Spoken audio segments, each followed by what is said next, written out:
this is one of the reasons we started the Lilabean Foundation in 2012 with the singular mission of funding research and raising awareness. 13 years later, we've raised close to $6 million. I'm incredibly proud of both how much we've raised. I'm very proud of that number, but I'm proud of our longevity as well. And I'm honored to continue this work on behalf of the LBF hero families and continue to raise funds to support the research that we hope will serve them and so many other children. LBF is a proud member of the CBTN Executive Council and committed to funding their efforts. As Brian mentioned, in 2021, we granted a 3-year, $675,000 gift to support the initial Project Accelerate research efforts.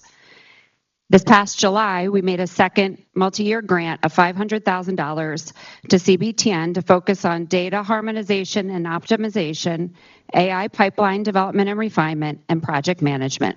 As most of you in this room know, thanks to collaborative research and discovery, today, the first line of treatment for Lila would look completely differently than it did 15 years ago.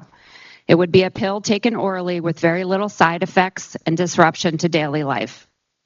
I know that with the collaborative efforts of you in the room here today, we will continue to get closer to treatment options like that for all types of childhood brain cancer.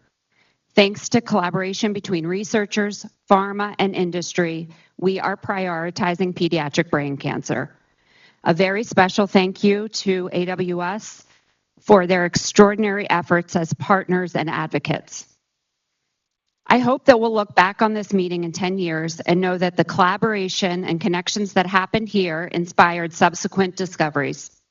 My call to action for each of you today is simply to take action. Use the CBTN data, join a working group, and spread the word about all the resources that CBTN provides.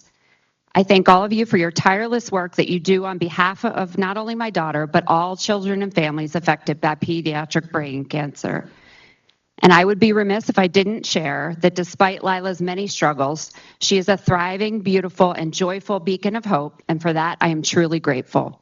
Thanks so much, Nicole.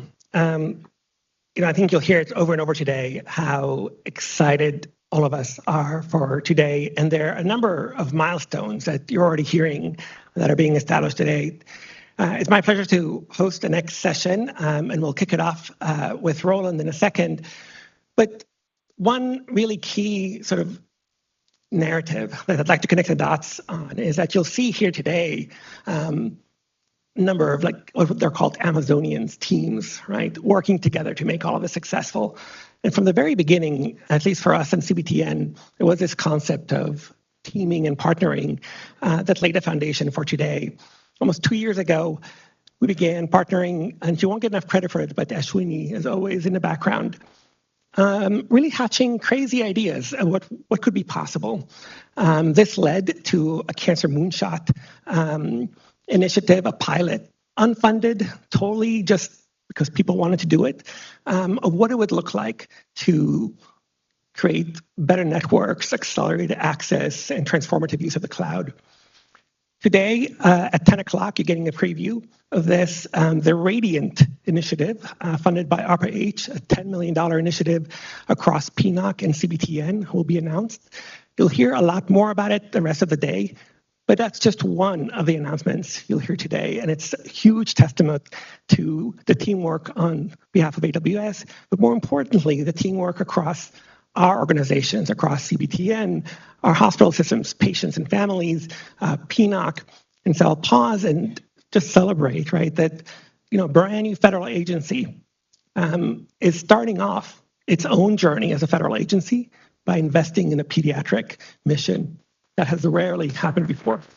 So you'll hear a lot more about ARPA-H today and a few other milestones, but I won't take any more time. I'll turn over to Roland, who has really been a thought partner in many of our efforts. Roland is the Director and Chief Medical Officer of International Public Sector Health in AWS.